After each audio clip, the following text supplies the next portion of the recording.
आज हम बात करने वाले हैं आधुनिक भारत के इतिहास की। और ये सिर्फ पुरानी बातें नहीं हैं। ये वो कहानी है जो हमें दिखाती है कि कैसे कुछ गलत फैसलों की वजह से एक बेहद अमीर देश सदियों तक गुलामी की जंजीरों में जकड़ा रहा। लेकिन ये सिर्फ लूट की कहानी नहीं है। ये कहानी है एक राष्ट्र के संघर्ष की, अपनी पहचान वापस पाने की। तो सबसे बड़ा सवाल यही उठता है कि आखिर ये हुआ कैसे? कैसे एक ट्रेडिंग कंपनी जो व्यापार करने आई थी अपने से 20 गुना बड़े देश पर कब्जा कर लेती है और 200 साल तक राज करती है? ये कहानी बहुत दिलचस्प है, इसमें कई मोड़ हैं। तो चलिए इस सफर को शुरू से समझते हैं। तो कहानी शुरू होती है यूरोप से आए व्यापारियों से। इनका मकसद था मसाले। जी हां, मसाले। लेकिन बहुत जल्द व्यापार का इरादा राज करने की नीयत में बदल गया और एक कंपनी ने देखते ही देखते पूरे इतिहास का रुख ही मोड़ दिया। देखिए, भारत के खजाने तक पहुंचने के इस होड़ में सबसे पहले आए पुर्तगाली वास्को डी गामा के साथ। लेकिन फिर तो जैसे लाइन लग गई। डच, अंग्रेज, फ्रांसीसी सब आ गए। ये एक जबरदस्त रेस थी और इस रेस में एक खिलाड़ी ऐसा था जो सारे नियम बदलने वाला था और बाकी सब पर भारी पड़ने वाला था। तो ये सब भारत क्यों आ रहे थे? वजह थी मुनाफा। और कितना मुनाफा? ये नंबर देखिए, 60 गुना। सोचिए जरा, वास्को डी गामा ने अपनी पहली ही यात्रा में सिर्फ काली मिर्च बेचकर 60 गुना मुनाफा कमाया था। बस ये खबर जैसे ही यूरोप में फैली, वहां भारत आने के लिए होड़ मच गई। अब आता है कहानी में एक बहुत बड़ा टर्निंग पॉइंट। साल था 1717। मुगल बादशाह फरुख सियर ने ईस्ट इंडिया कंपनी को एक फरमान दिया। इसे ब्रिटिश राज का मैग्ना कार्टा भी कहते हैं। हुआ यह था कि कंपनी के एक डॉक्टर ने बादशाह का इलाज कर दिया था। बदले में उन्हें बंगाल में सिर्फ 3000 रुपए सालाना देकर बिना किसी टैक्स के व्यापार करने का अधिकार मिल गया। बस इसी एक फरमान ने कंपनी को अपने सारे कॉम्पिटिटर से कहीं ज्यादा ताकतवर बना दिया।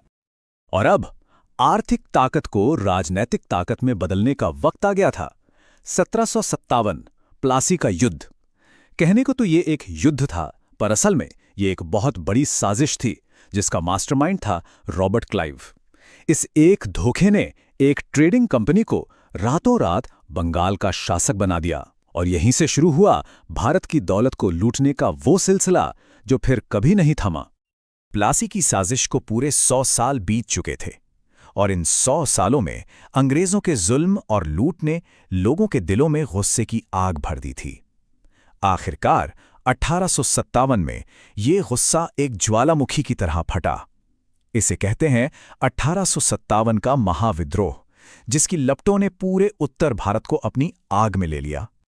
लेकिन यह विद्रोह कोई एक दिन में नहीं हुआ। इसके पीछे पूरे 100 साल की शिकायतें थीं।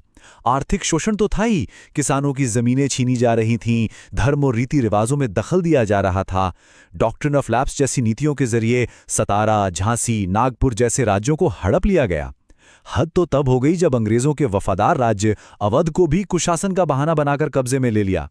लोगों का भरोसा पूरी तरह टूट चुका था।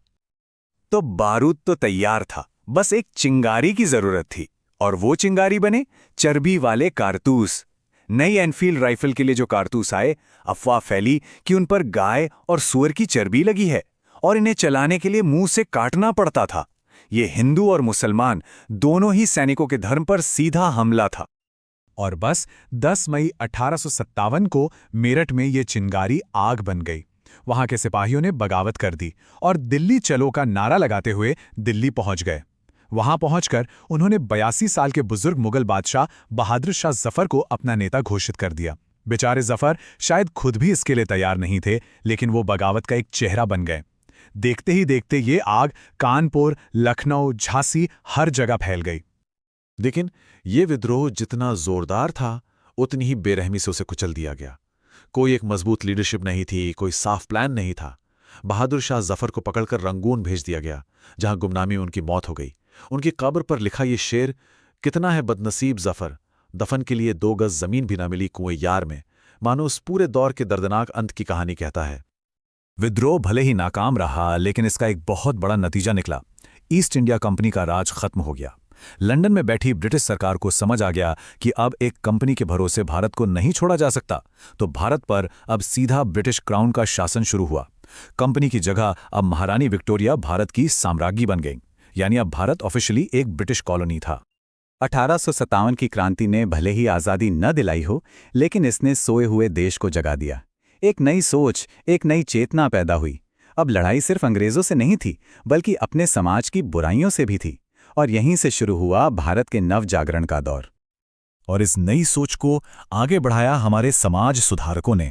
राजा राममोहन रॉय जैसे लोगों ने ब्रह्म समाज के जरिए पश्चिमी शिक्षा और सती प्रथा जैसी बुराइयों के खिलाफ आवाज उठाई। स्वामी दयानंद सरस्वती ने आर्य समाज के साथ वेदों की ओर लौटो का नारा देकर लोगों में आत्मविश्वास भरा। तो वही सर सैयद अहमद खान ने अलीगढ़ आंदोलन से मुसलमानों को मॉडर्न एजुकेशन की तरफ मोड़ा। ये सब मिलकर एक नए आधुनिक भारत की नींव तैयार कर रहे थे।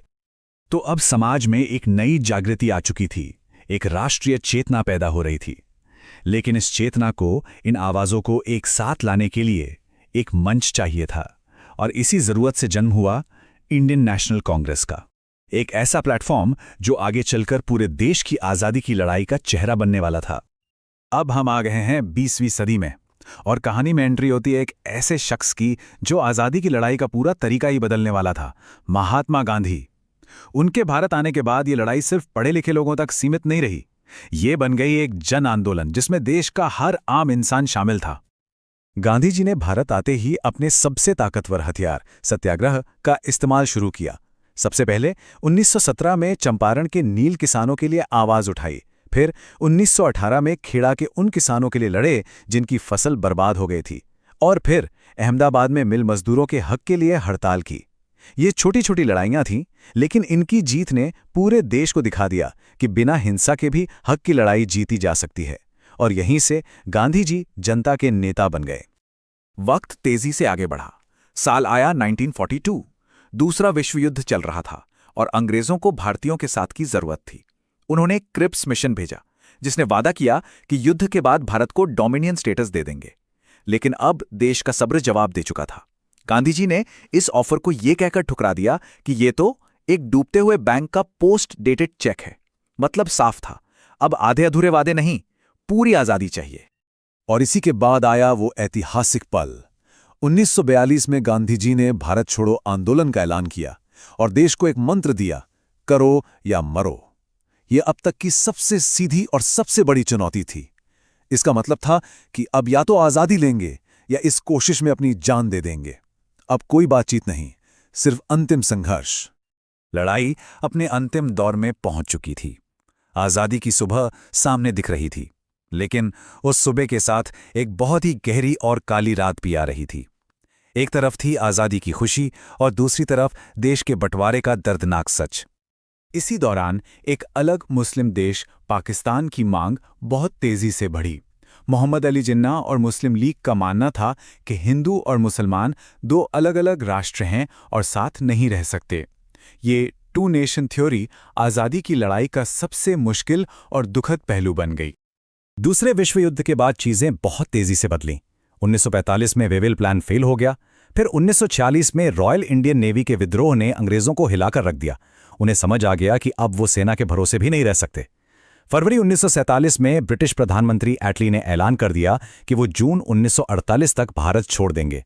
और फिर आए लॉर्ड माउंटबैटन, जिन्होंने आज़ादी को और जल्दी यानी अगस्त 1947 में ही देने का प्लान बनाया, लेकिन साथ में भारत के विभाजन का भी। और फिर वो दिन आया, 15 अगस्त 1947।